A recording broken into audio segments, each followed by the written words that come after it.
The film begins with a failed British military operation in Afghanistan. In the midst of this chaos, there was a unit that was brutally slaughtered. Almost all special forces died on the spot except for Sergeant Joseph Smith. He was the most powerful officer among them. But because of the massacre, Joseph became out of control and began firing his gun blindly in all directions while carrying a Sandra. Even after Joseph returned home, he was diagnosed with a mental disorder. The doctors who treated him reported to the police when Joseph escaped from the hospital. Then, the scene moves to 1 year later. Joseph is now homeless with his girlfriend, Isabel. Not long after, 2 thugs came and extorted the homeless. Isabel, who saw the incident, asked Joseph to hide and not fight back. But Joseph ignored Isabel's words. When the thugs approached them, Joseph suddenly beat the thugs, then told Isabel to run away.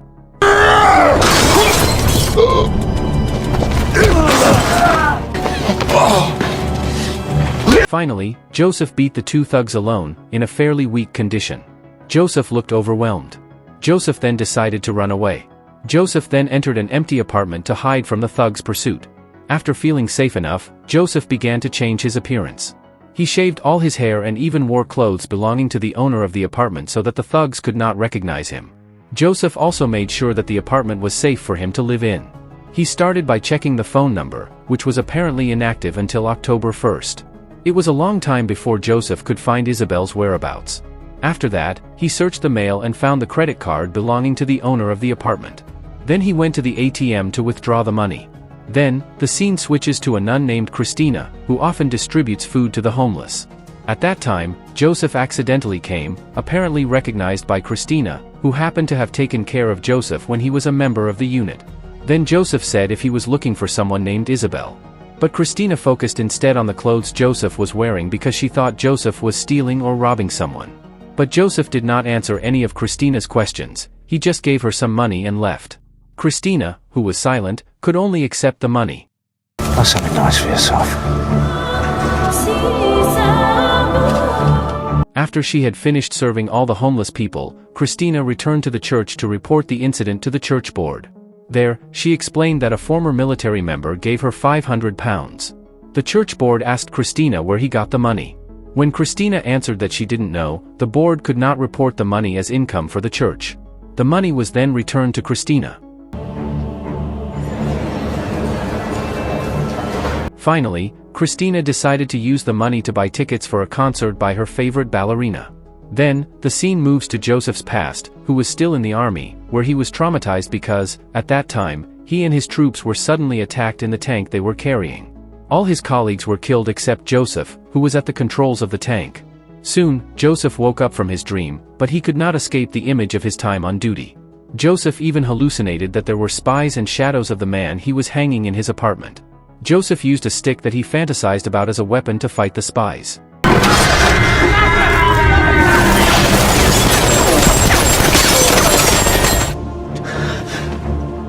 Because he was hallucinating badly enough, Joseph decided to wake up. He went back to nurse Christina for help. This time, Joseph asked Christina to give him antibiotics, but Christina replied that she could not give the drug freely.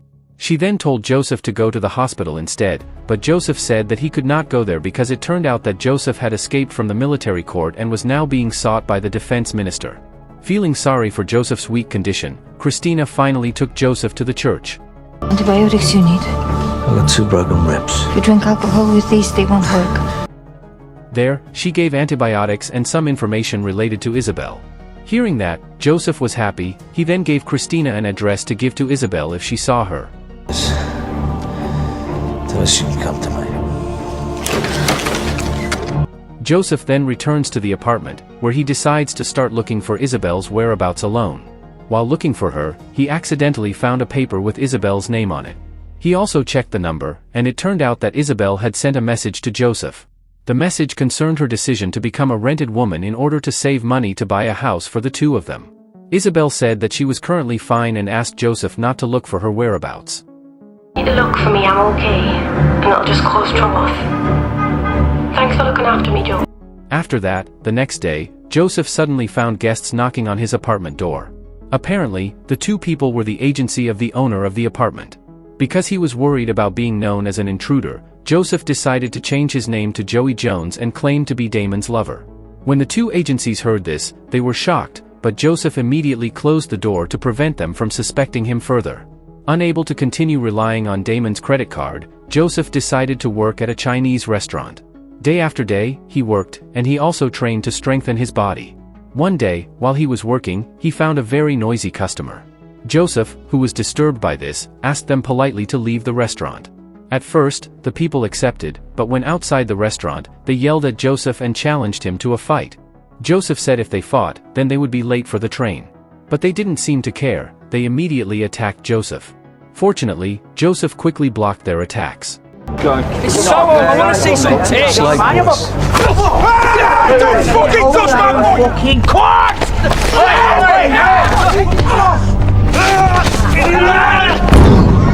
Now you've missed your train. After that, they started trying to beat Joseph one by one, but the great Joseph easily knocked them all out. The incident also impressed the restaurant owner with Joseph's ability. After the incident, Joseph was called by his boss. There, one of the restaurant guards said that Joseph looked like he could do the dirty work. Finally, his boss, interested in Joseph's muscular posture, gave Joseph a different job as a debt collector. Joseph began to collect debts from people who owed his boss. Joseph didn't even hesitate to beat them up and kill them.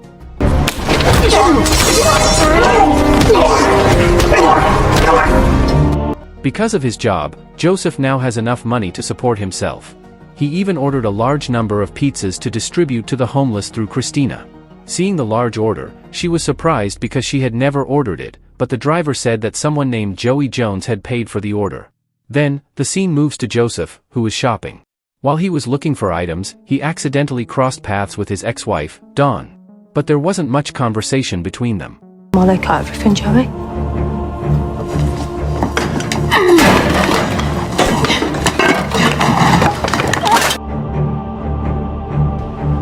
Then, the scene moves to Christina, who is surprised when she sees a dress hanging in front of her house. She also knew who gave her the dress. Then Christina approached Joseph, who was preparing dinner. There, Joseph explained that he now worked for a Chinese boss who gave him a lot of money. Christina was happy to hear that, but his mood changed when Christina brought him some bad news. Christina explained that the police had come to her this morning to tell her that they had found the body of a woman floating in the river. She was sure that it was Isabel, so she approached Joseph to ask him to help the police identify the body. But Joseph cursed the police for being incompetent in carrying out their duties.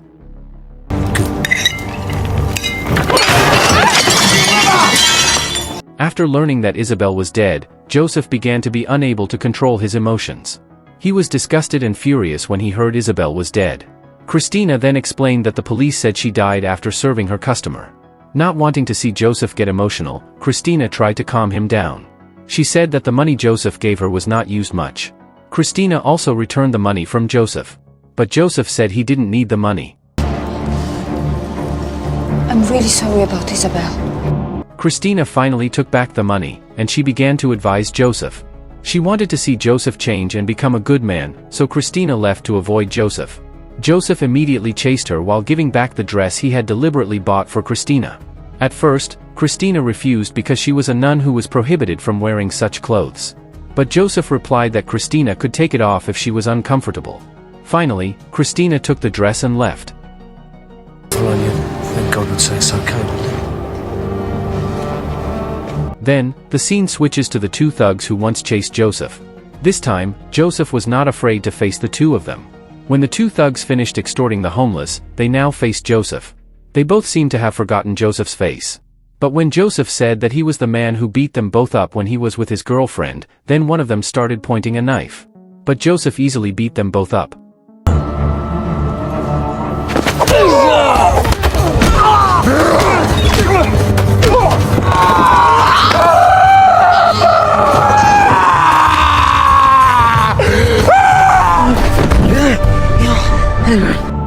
Joseph focused first on the big thug by beating him so severely that he collapsed helplessly. After that, Joseph interrogated the other thug. He asked about who killed Isabel.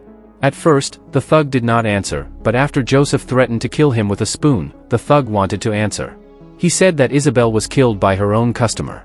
He couldn't say his name because they don't play with names. But he could give Joseph the man's description, which was that he was 30 years old and had a wound in his eye area. Getting this information, Joseph immediately left while handing out money to the homeless people who were watching the fight. The scene then moves to Christina, who suddenly receives a letter from her colleague. It turns out that the letter is an invitation for Christina to attend an exhibition. She opened the invitation, and a letter from Joseph appeared. Joseph wrote that he had information about the perpetrator who had killed Isabel. Finally, in the evening, Christina decided to wear the dress given by Joseph and attend the exhibition.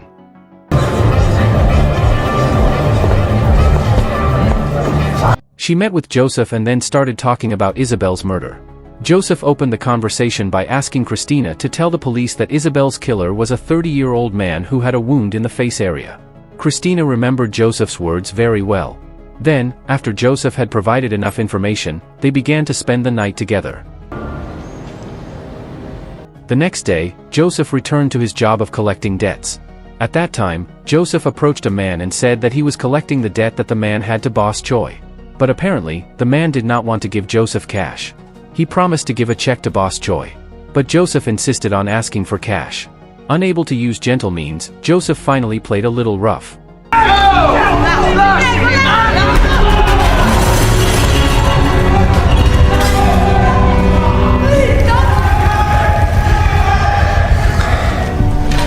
He pressed the man's hand until it almost broke, then took the suitcase containing his money. Meanwhile, the man's sons could only be silent, watching Joseph. And when Joseph was about to leave the place, the man's son started to rebel. He took a gun and demanded that Joseph return the family's money. Joseph was silent, while their mother asked her son to remain silent and not fight back. The boy seemed to hesitate when he was about to shoot until finally, Joseph turned the situation around by shooting the arm of the boy. Then Joseph left casually.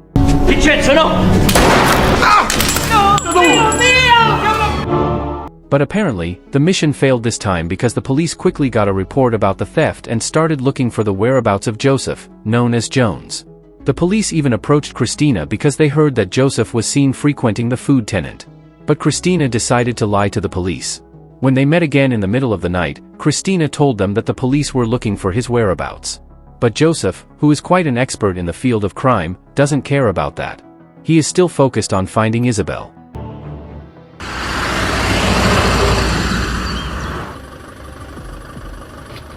Then, the scene moves to Christina facing the church board. There, the church board was shocked when Christina announced her intention to volunteer in Africa. Then, the scene moves to Joseph, who is meeting his boss. He said that he wanted to meet the boss of his boss, who had a higher position. Joseph is finally met by a woman who is often referred to as Madam. Choi's boss, as an intermediary, translates every word Joseph says.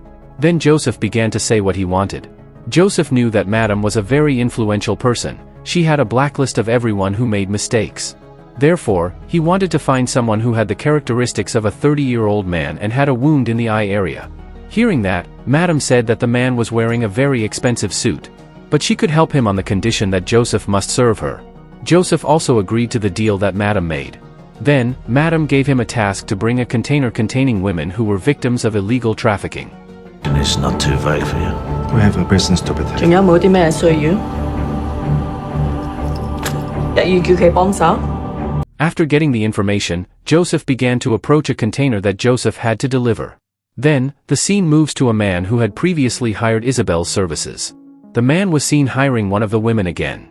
Once they were in the room, the man started asking if they had told her. The woman was confused when her customer asked such a question. But suddenly the man beat her up. It turned out that the man was the man who killed Isabel. While the woman was being tortured, a colleague who heard her screams started to find out who the man was. When she checked the man's jacket, she found that his name was Max Forrester.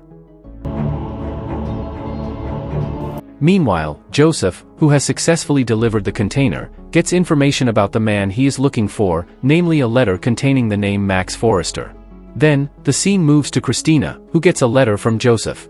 The letter contains an invitation to meet at his apartment. Finally, they met. But on the morning of October 1st, Damon, the owner of the apartment, came home. He eagerly opened his apartment, but when he opened the lock, he found that the double lock on the door was still closed. He then checked the doorhole area and saw a woman sitting down. Damon immediately shouted at the woman, who turned out to be Christina, who was with Joseph. Hearing the scream, Joseph immediately pulled Christina and left Damon's apartment. Open this door! In the evening, Joseph approached a house belonging to his ex-wife. Coincidentally, at that time, it was Joseph's daughter who opened the door.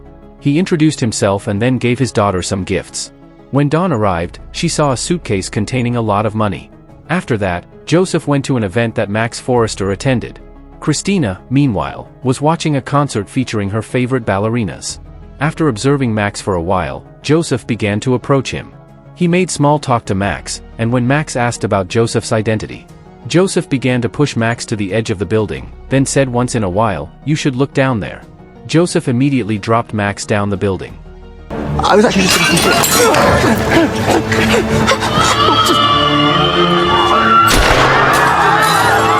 The guests who saw the incident were automatically hysterical, but Joseph immediately fired a gun to threaten them all. After that, Joseph went to the theater. But Joseph just fell asleep outside while waiting for the show to finish. When the show was over, Christina immediately found him. There, Joseph spent time together, talking about himself and trying to become a better man. The next day, Christina went to Africa. Shortly before she left, Joseph first gave a letter containing his photos. In the letter, Joseph tells Christina that he will disappear in the middle of the city after successfully eliminating the criminals. If you enjoyed this video, don't be shy, hit the like button, and if you disliked it, hit the dislike button twice just to be sure. You should watch the full movie. Thank you very much for watching.